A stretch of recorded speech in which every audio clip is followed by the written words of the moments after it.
for the 2023 elections are about to commence. There are cautions now to the political class and Nigerians at large over conversations that are capable of dividing the nation.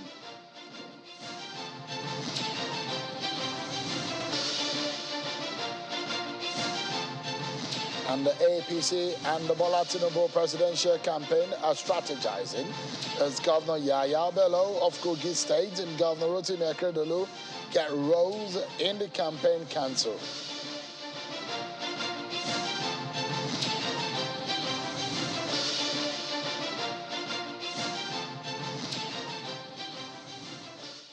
Hello everyone, welcome to the program. This is Politics Today, live on Channels Television. I'm Sean Kimbalo in Abuja. We continue our countdown over the strike action by the university lecturers, which the union is now declared indefinite now because it's 219 days since the university lecturers in the federal universities in the country began the strike action, keeping students away from the classrooms. The standoff between the federal government and the university lecturers continue, and the students continue to be idle. Many Nigerians are now looking forward to the stakeholders getting their acts together to resolve what has become a national embarrassment. And because of that, commuters tow from and around the airport in Lagos.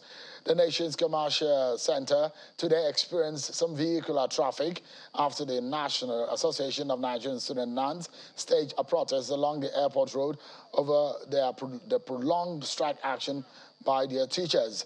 The university students from the early hours of the morning blocked a section of the access road to the Murtala Muhammad International Airport in Lagos. The situation caused gridlock along the axis as the vehicular movement in and out of the airport was stalled.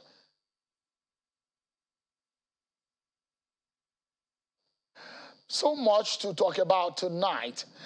First and foremost, there are those who fear that with the way and manner the politicians are going about their campaigns, there are tendencies that those words and those commentaries are capable of dividing the nation that has experienced some kind of fragile state. Now, we're looking at some of those things that were said today. Very instructive and very strong soundbite from that event today. We'll take a look at some of those. Plus, we'll be speaking with a very prominent member of the APC tonight who has gotten a role from its principal, the presidential candidate of the APC, Bola Tinubu. We'll be hearing what their strategies are ahead of the 2023 general elections. But stay with me, everyone. Let's first serve you with some of your political roundup stories.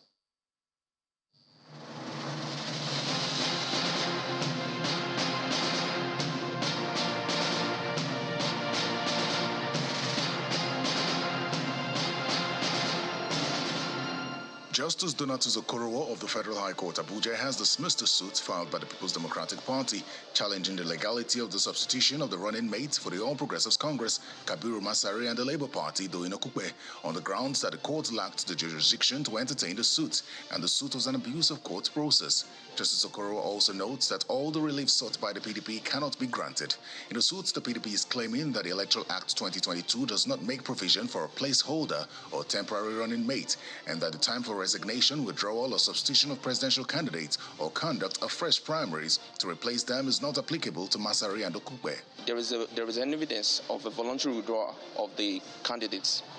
So the courts decided to align with our argument. The National Industrial Court has adjourned to the 21st of September 2022, ruling on the application for interlocutory injunction filed by the federal government, seeking the order of the court to suspend the ongoing industrial action by ASUU. At the resumed hearing in Abuja, lead counsel to the federal government, Mr. James Igwe, along with Senator Ita Enang, asked the court to, as a matter of urgency, arrest the situation to enable students' return to school. Counsel to ASUU, Mr. Femi Falana, however, opposed the hearing of the application on the grounds that the argument of urgency is a self-imposed one by the federal government. After both parties argued their cases, Justice Peter Hammond adjourned the matter for ruling. Former aspirants of the All Progressives Congress in Kaduna State have thrown their weight behind the presidential candidate of the party, Asiwaju Bola Tinubu, the governorship candidate of the APC in Kaduna State, Senator Basani, and other candidates in the party come 2023. Addressing journalists in Kaduna after a meeting with the leader of the Kaduna APC Aspirants Forum, Salihu Lukman says APC in Kaduna State is a united family irrespective of some of the differences among them. The group also promised to withdraw all litigations pending at various courts in order to support all the candidates of the party. Ahead of the 2023 general elections, the National Secretary of the People's Democratic Party, Samuel Ayanwu, has inaugurated members of his campaign team across the 27 local government areas of Imo State under the umbrella of the Divine Mandate Movement. According to the PDP National Secretary, the mission is to rescue, rebuild, and redirect the nation from the alleged misrule of the All Progressives Congress in the state. Our mission is focused on massively mobilizing the people for our presidential candidates. The Zonal Vice Chairman of the African Democratic Party, Mr. Godsent Chilo, says the party is the only alternative political platform which could liberate the people from the shackles of uncertainty in governance and develop the Southeast region. Speaking to journalists in Umuahia, the capital of Abia State, Mr. Chilos urged the federal government to save the education system from collapse and yield to ASUU's demands. He is also calling on National Assembly to reject the controversial Water Resources Bill as it spells doom for the average Nigerian. And leaders and members of the People's Democratic Party in Ekiti State are meeting to deliberate on the way forward for the party ahead of the 2023 general elections. In one of the meetings, the former state governor, Ayodele Fayose, leads the conversations where the stakeholders are brainstorming on uniting the party. It is not the time to fight. Even if we want to fight, let us win this election first. In another part of town, another stakeholders meeting is ongoing. We must ensure we go out to reconcile with all our members that left for SDP, those that left for ATC, and for us, or even APC.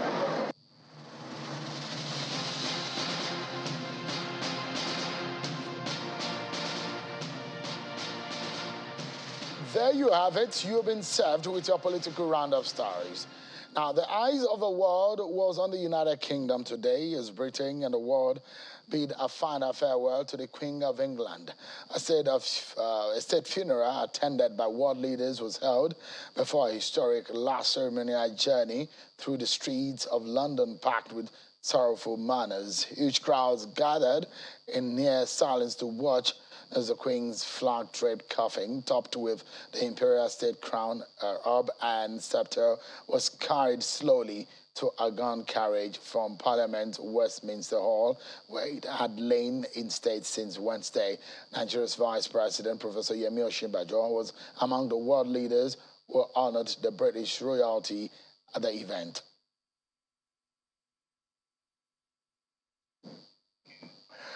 Today in Abuja, federal lawmakers, right activists, leaders of thought, and opinion molders gathered at the International Conference Center to discuss ways to shape the narratives and conversations ahead of the 2023 campaigns. There are fears that if things are not checked, there are possibilities that what politicians are saying in the build-up to the 2023 general elections can divide the nation further and cause chaos as we approach the 2023 general elections.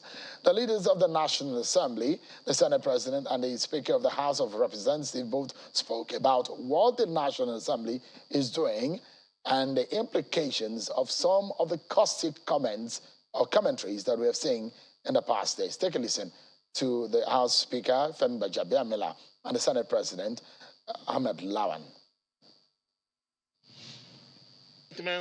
Make our democracy particularly vulnerable and call for caution in how we frame political messages, especially during the campaigns which start soon. Critical academic literature has consistently blamed politicians for exploiting existing fault lines for purely political and opportunistic reasons. Rather than unite us, politics has become a tool for promoting our differences and further endangering national unity. Against this background, and ahead of the commencement of campaigns, this forum assumes an even greater significance. The proliferation of the internet and social media platforms and the growing culture of fake news pose new dangers and threats to our collective existence. Politicians at all levels must be cognizant of this and take measures to mitigate them. Children's sake and our nation's future. Let those who will choose to engage in this type of politicking be on notice that the times have changed and the laws have changed too. Whereas there was no statutory mechanism for holding purveyors of division to account in the past, there is one now. We will empower the Independent National Electoral Commission, INEC, with the resources to enforce these laws wholly and without favor. In addition, we are working very hard in the National Assembly to pass the law establishing the Electoral Offences Commission. We will see that those who seek to endanger our hard-won democracy by violating our nation's electoral laws receive the full measure of justice. Those are some of the comments from the leaders of the National Assembly. All the speakers at that event. There was a panel session. There are all the keynote speakers at the event who outlined the dangers and the kind of narratives that have been built ahead of the 2023 elections. Such speakers include Bishop Hassan Matthew Kuka and Professor Atairu Jega, former INEC chairman. Take a listen to them. Talk about religion being a problem. Religion ordinarily shouldn't be a problem. It is its instrumentalization by politicians and even by us priests, whatever. These are the issues. And when we talk about issue-based campaigns, there has to be an aggregate of sentiments and feelings. That is, how do you manage a country like Nigeria that has so many distinctions and differences? The next Nigerian president we want, we don't need a messiah. We have to get our citizens to begin to become more actively engaged with the electoral process rather than becoming despondent and withdrawing from the electoral process. I think if there is anything we have seen of recent is the fact that young men and women have turned out massively to register during the continuous voter registration. Let us hope that it is not just registration, that they will also turn out to vote, and they will also use that energy to mobilize citizens to recognize the need to use the electoral process to assess candidates based on their competence and capacity and abilities and experiences in order to get into governance, to change this prevailing tendency of bad governance into good governance. There you have it. Those are some of the thoughts ahead at that event ahead of the 2023 general elections about how the conversation should be, the issues that are supposed to be discussed other than prebendal and primordial conversations. Let's get to the conversations relating to the APC and what has recently happened. Just a few days ago, the presidential candidate of the APC and the Presidential Campaign Council announced the governor of Kogi State, Governor Yahaya Bello, as the national coordinator of the youth in the campaign segment of the party. Also, it also announced Governor Rotimi Akeredolu of Ondo State as the Southwest coordinator of the campaign. It does look like the APC is strategizing as it's just about less than 10 days before the commencement of campaigns. But are these enough in terms of personnel and strategies of the ruling party to retain power, or the fact that the sitting president, Muhammadu Buhari, will not be on the ballot? It will be Bola Tinubu and Kashim Shettima who will be flying the flag of the APC. There's been a very intense competition from other political parties like Atiku Abubakar, who is not new to a presidential race in Nigeria's politics, as well as a former governor of Anambra State, who is a flag bearer of the Labour Party, Mr. Peter Obi, who has received some kind of rave and a poll recently has attributed that he's in the lead in the race that has been described as a three-horse race. Now, what does this mean for the APC? Yahaya Bello being announced as the National Youth Coordinator and Rotimi Akeredolu as the Southwest Coordinator of the campaign that will resume in less than 2 weeks. Tonight, let's dissect some of the issues that have been thrown up. I'm being joined by the Executive Governor of Kogi State, and the man that's been just announced as the youth coordinator of the APC and Tinubu Presidential Campaign Council, Governor Yahaya Bello. He joins us live virtually from Lokoja, the capital of Kogi State. Thank you, Your Excellency, for joining us tonight. And let's begin by saying, maybe congratulations might be in order, as you recognize as a very strong tool in ensuring your party's victory at the polls. But one will wonder why the youth coordinator. You ran against Bola Tinubu at the primaries, and you had the confidence that you were going to defeat him. Now, you are going to be working closely with him. How does the announcement come with you? Is it something that you are aware of before the announcement? Did he discuss it with you, or this came to you as a surprise? Thank you very much. Good evening, Sheung Okimbaloye. Good evening, viewers within the country and across the world. My appointment and pronouncement as the national coordinator of Nigerian youths for the presidential campaign of ASUU, Bola Ahmed Tinubu and Shetima for the next 2023 general election is a welcome idea.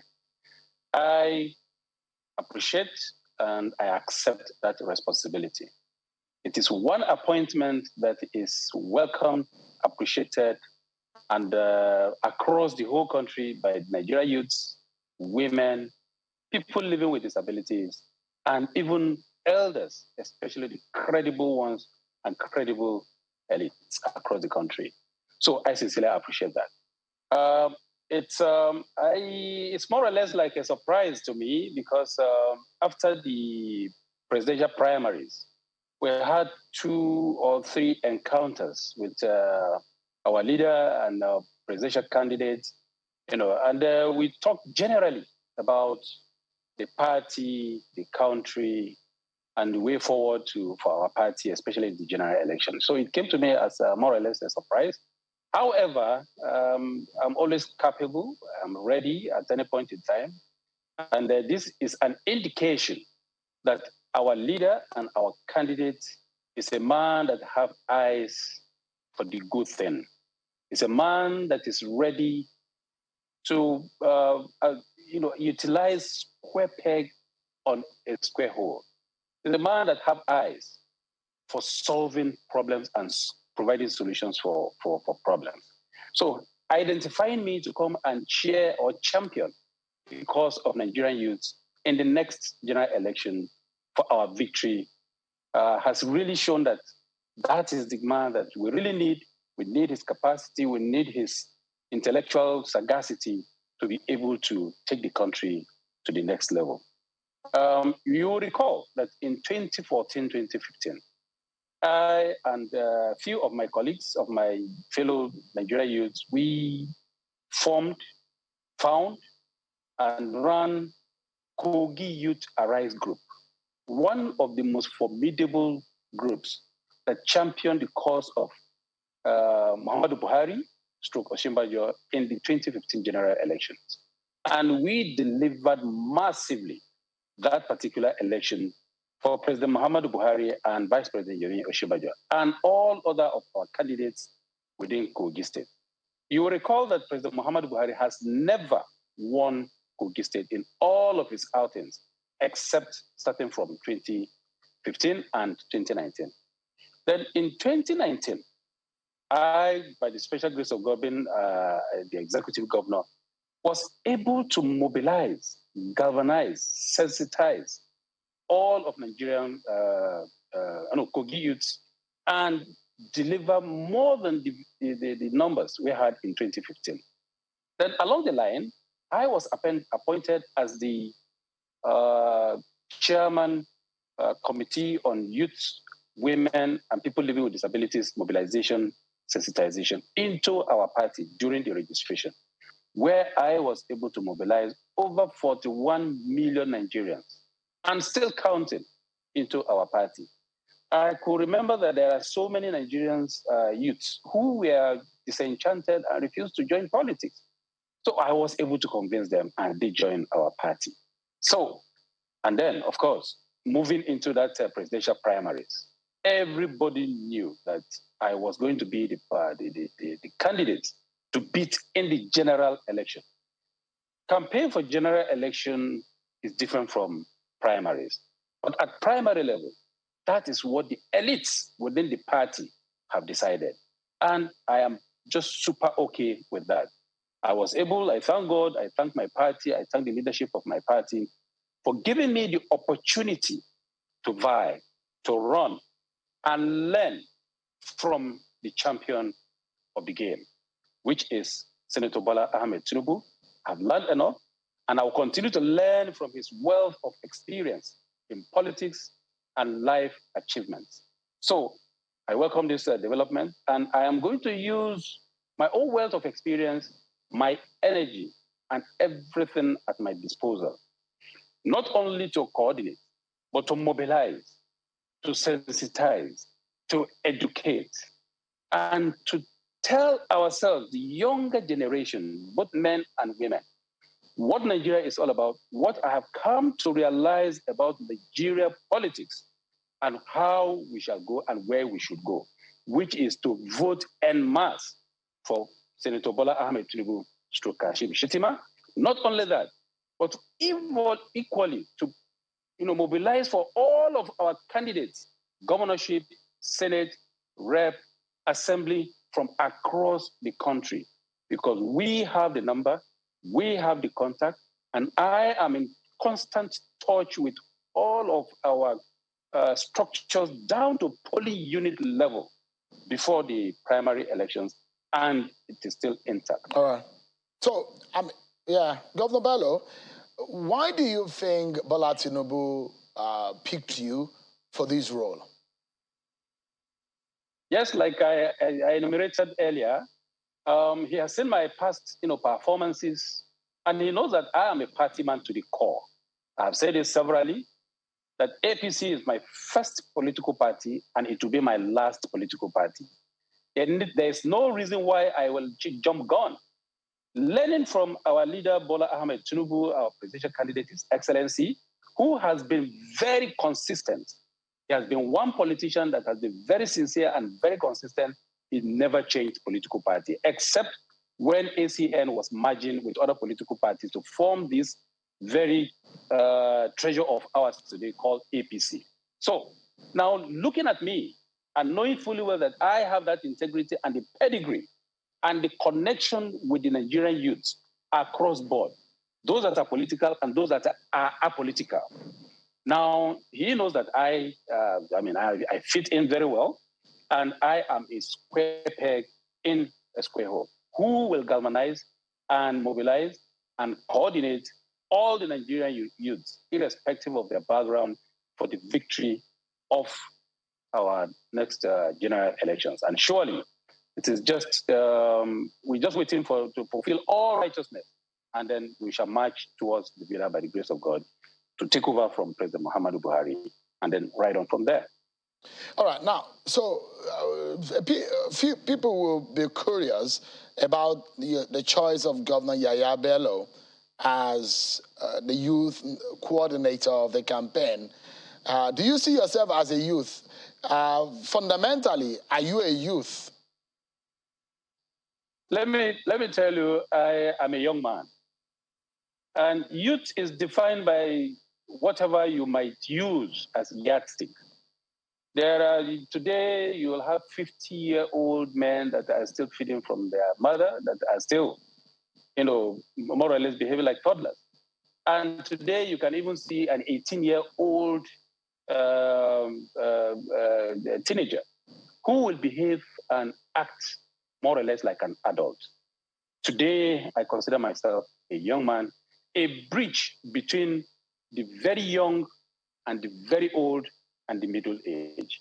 As a governor who assumed office at the age of 40, which was the age of youth, and now today, 47, who have performed and have touched the lives of the citizens of Kogi State, who have bring on board youth revolution in Kogi State and women revolution in Kogi State.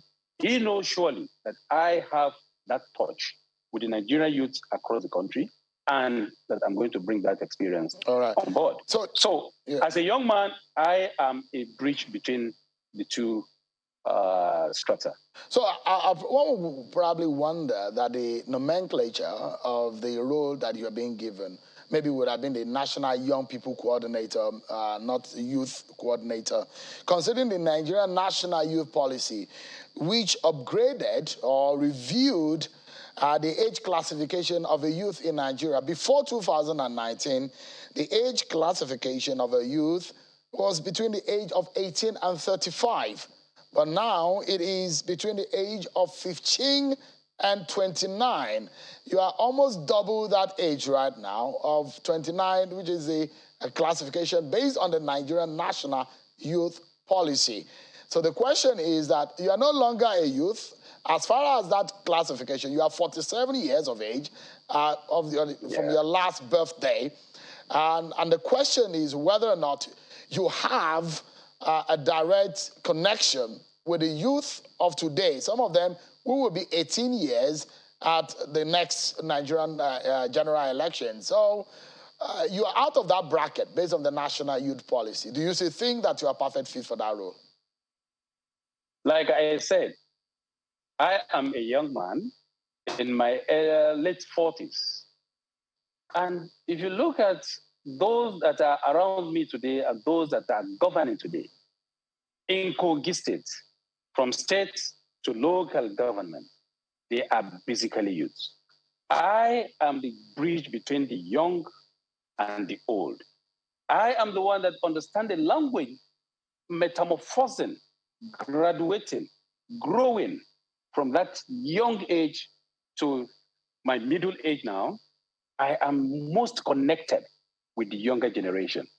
Come and look at the last our outings, prior to the presidential convention. Nobody in this country today that understands the language of younger generation and youth, because everything we do today in Kogi State are centered on younger generation and youth. So with that connectivity, I think our leader deemed it necessary. And I think I have that connectivity. So now I'm also curious to know how you hope to connect with them. Where would you find this youth that you are being saddled with responsibility of coordinating? The youth that are possibly going to be voting in 2023 February, and you probably will be cajoling them or talking to them, wooing them to vote for your candidate. Where would you be finding them? The youth of today, where are they found majorly? Where is the attention? Youth of today, Nigeria youth today are everywhere. They are here in Nigeria. They are here in Nigeria, and we have had that connection already. It is a base that more or less pour me into contest.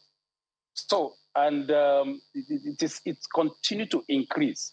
It continues to swell.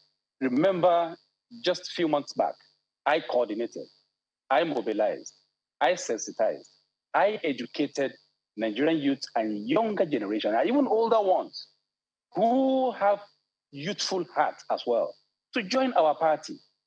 Already we have that number in our party. And I can assure you, Michelle, that in the next general election, we are going to sweep the next vote.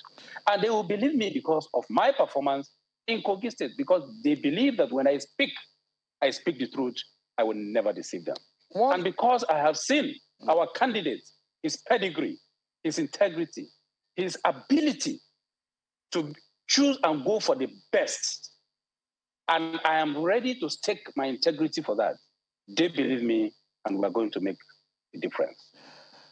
I mean, some of these young people that you will be coordinating, I'm trying to get their attention, some of them are very angry. Some of them have not been in school since February. Some of them are upset about the state of things. In fact, some of them want to get out at the very, little opportunity they have outside of the country. You are a member of the APC. Your party is at the helm of affairs. I wonder what you will be telling them, considering the NSAS phenomenon and the manner in which it was handled, what will you be telling some of these young people who a majority of them are the NSAS advocates?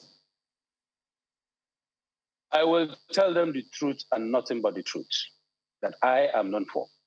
First of all, the strikes, the agitation, and the various menace that is going on today in our educational sector and some other sectors are completely uncalled for.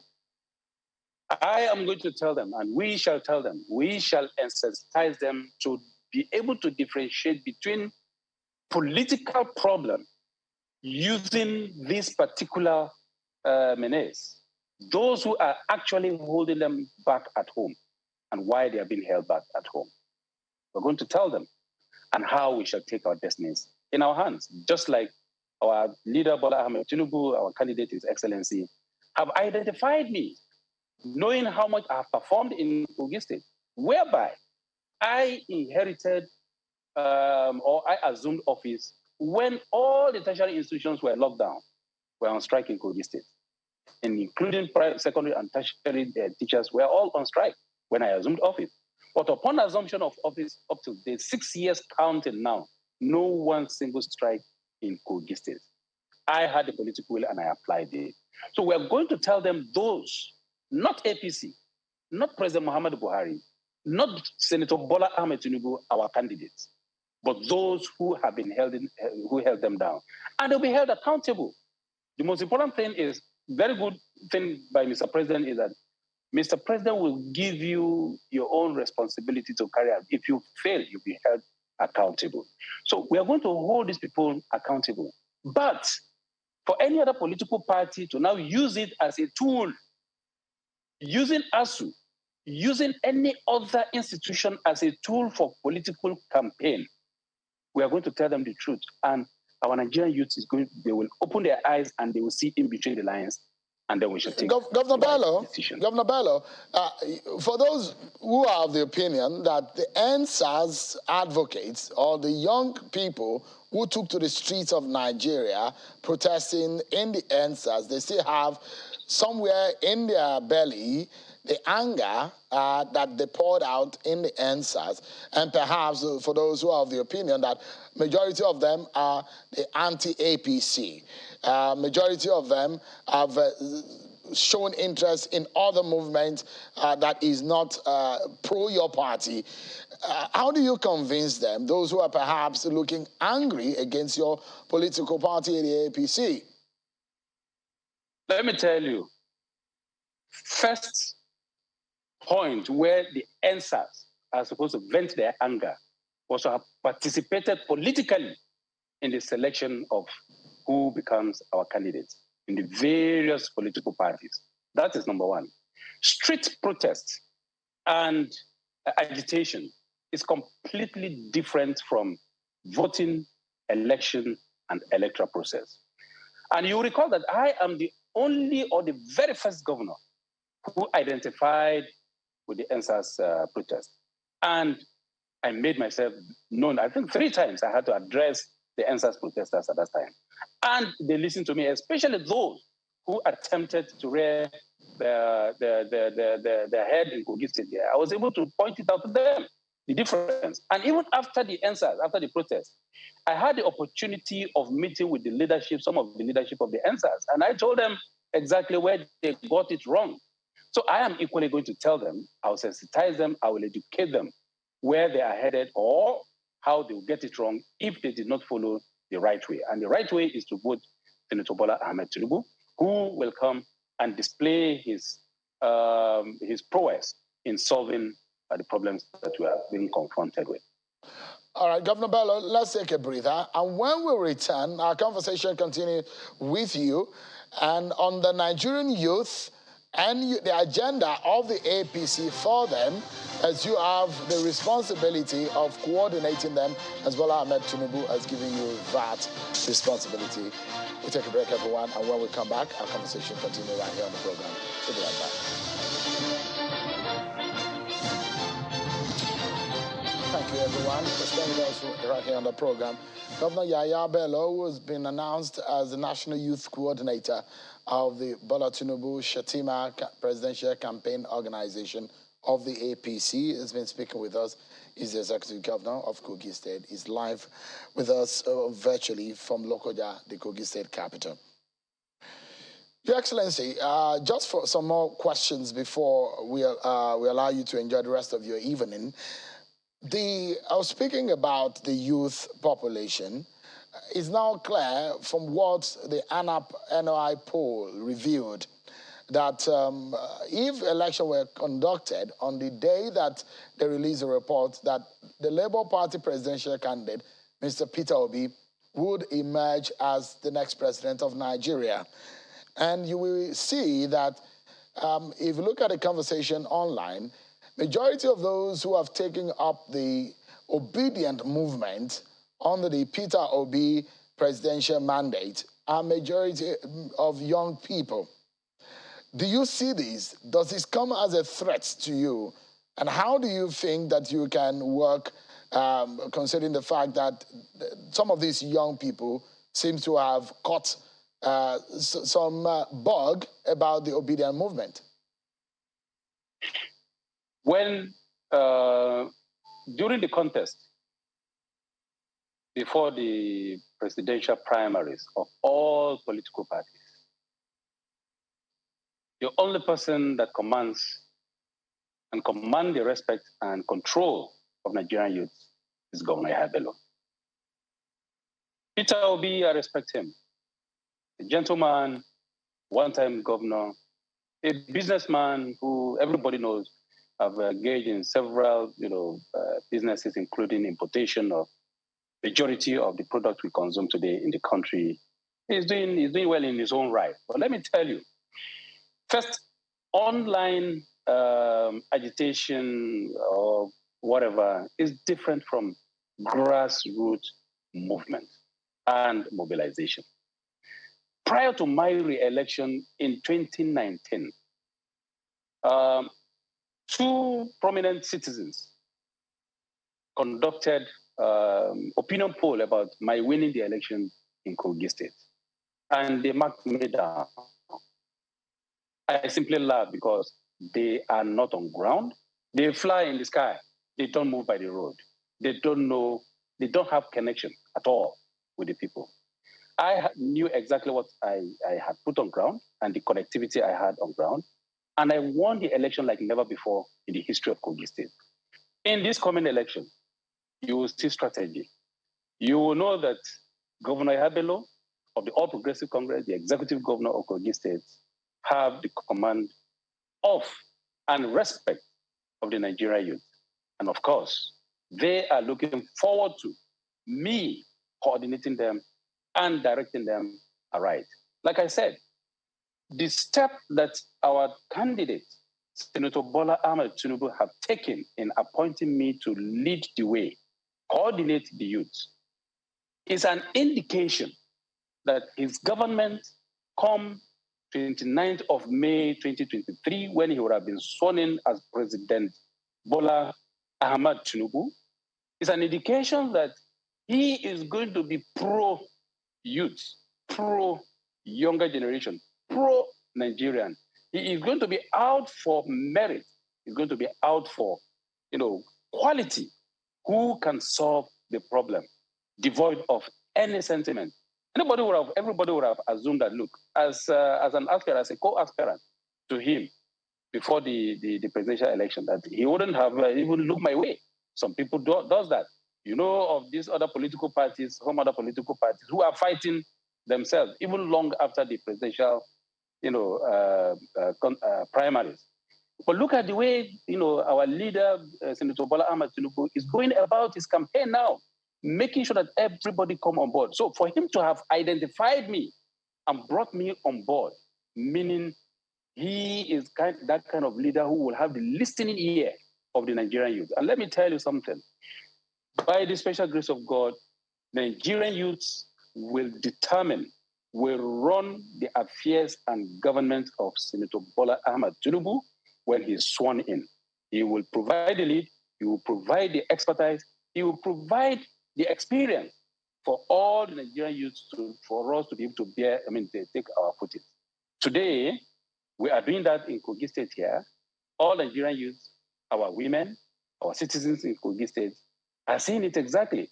And that is why he is choosing the right example to show to Nigerians, to show Nigerian youths, so that they will understand exactly where he's coming from and where he's headed. On a final note, Mr. Governor, do you regret this statement, which has caused a lot of stir in your state, and the opposition seems to be very unhappy with it, and it has been described as a brazen threat from you against them, and that some of them have described it as a terror statement? And in that statement, you were quoted to have said, which was interpreted into English language, to have said, quote, "I will personally light a fierce fire in my hand. Whoever want it, we shall use it to burn them. Whoever survive it will thank God. Whoever is against us, we will make him or her join my mother and lie with her." I mean, your mother in bracket, in grave, end of quote. These are some of the words attributed to you, but it has been interpreted as a threat and a message of terror on the opposition in your state. Do you regret that statement or the intent of it?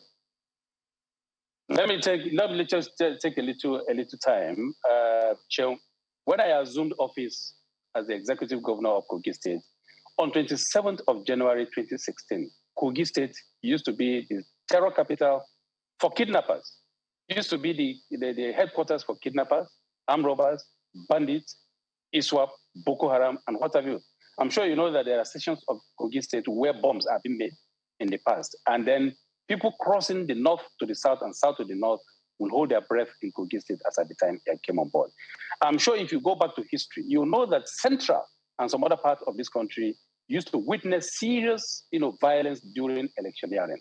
Now, Sheon, I mean my words that whoever wants to bring back the dark days of terror, of reign of terror of bandits, kidnappers, ISWAP, and what have you, in the disguise or in the guise of politics, will meet stiff opposition here in Kogi State.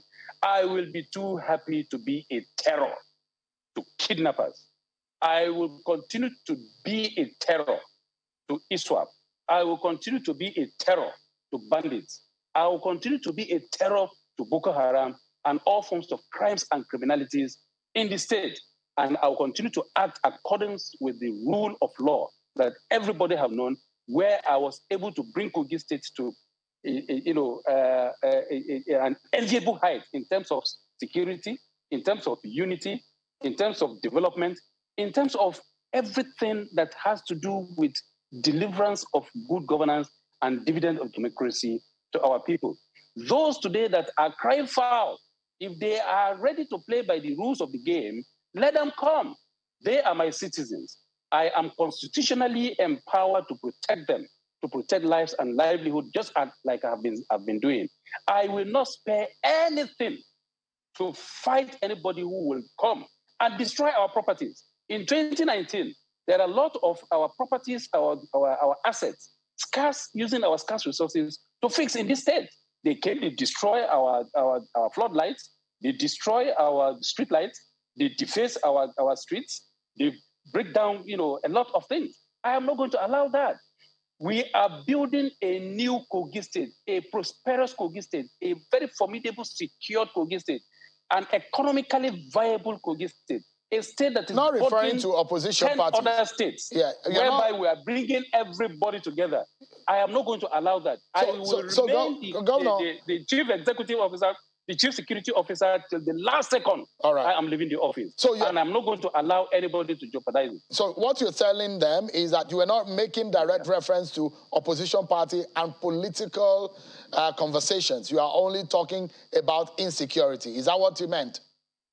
When I caution criminals don't know themselves. And they know that I am ready and I'm up and waiting for them. And I'll deal decisively with them.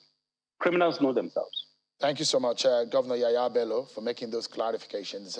The governor of Kogi State, Governor Yahaya Bello, who's been appointed as the national coordinator for the youth in the APC Presidential Campaign Council.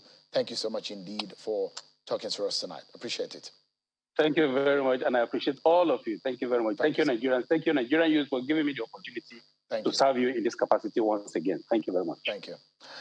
Let's spend the rest of the minutes we have on the program to look at the perspectives to the People's Democratic Party campaign and the campaign council that has been, the list that has been released by the People's Democratic Party organizing secretary. A lot of reactions have showed that, but is that list formidable to fight in this battle for 2023 election? I'm being joined by a lawyer and a member of the PDP, Mr. Ilemana Onaja. Thank you so much, Mr. Onaja, for joining us tonight. Thank you so much for having me, Sean. For those who think otherwise, or those who think that that list is not properly constituted, let me ask you first and foremost, what do you make of that list that has been released, the campaign council? Is over 300 people on that list? I think that the list represents some of the best people, best leaders and stakeholders ever to come out of the People's Democratic Party. It is a list that comprises past people who have held power in the past or who have held positions of authority in the party or elected on the platform of the party in the past and who do so presently.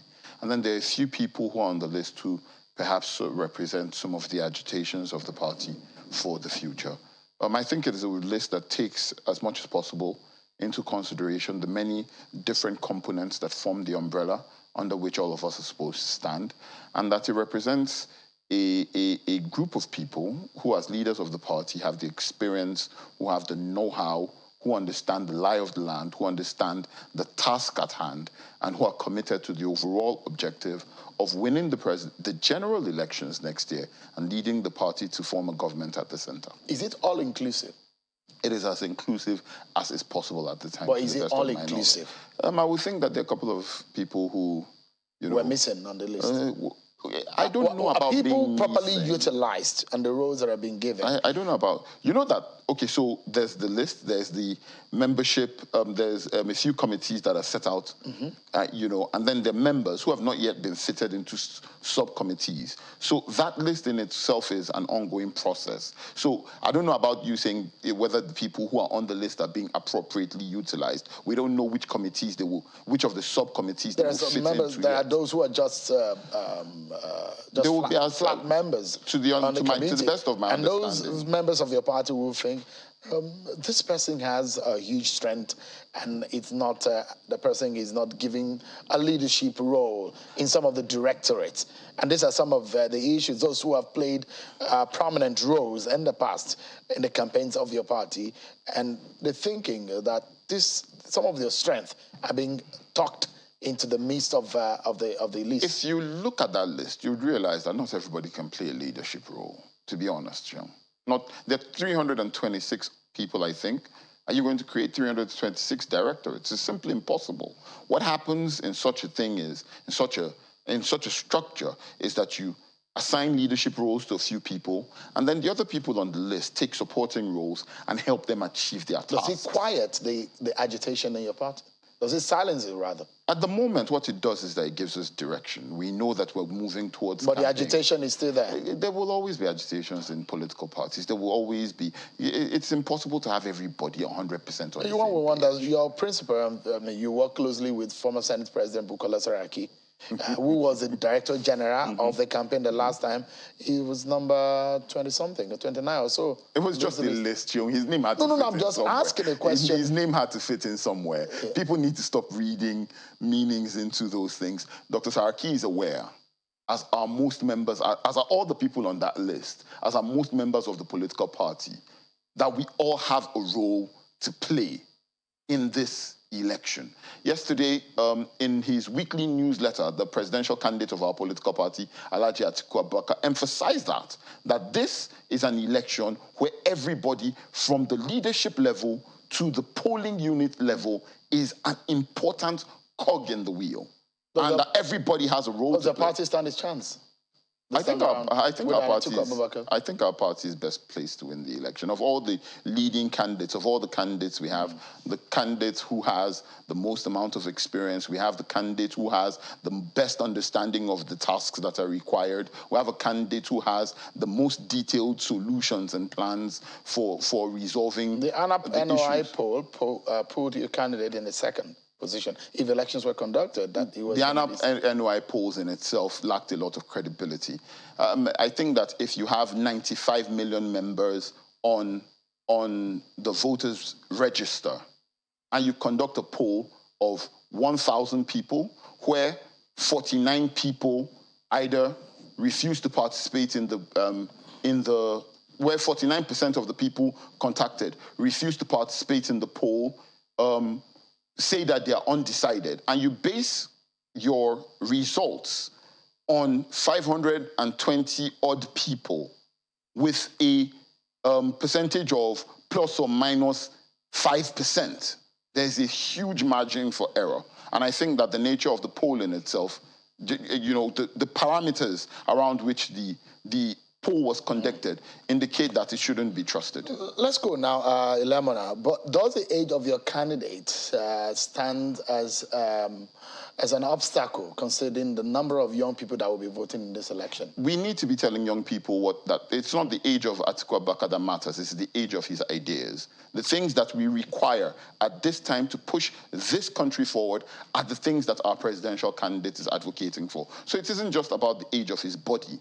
It is about the age of his ideas. And even then, with the age of his body, he's shown the competence, he's shown the character, he's shown the capacity, he's shown the physical ability to be able to deliver on the yearnings and aspirations of the Nigerian people. So while we're looking at his age, we must combine that with what is most important, the age of his ideas. Nigeria, at the point where we are now, needs a couple of, needs delivery on a couple of things, on a wide number of things, that doesn't change. It doesn't matter how old the person who is going to be able to deliver that. It doesn't matter how old it will be. The person is, if we're going to be achieving state policing, for instance. It doesn't matter how old the person is going to be if we're going to be improving our education and our healthcare systems. Those don't really matter. What matters is the age of the idea of the person who's going to deliver. Mr. Ilemona Onaja, a lawyer and a member of the People's Democratic Party, thank you so much indeed for your time tonight. Thank you for having me. Thank you. That's our show for today, everyone. Many thanks for watching. I'm Sean Kimberley. Bye-bye.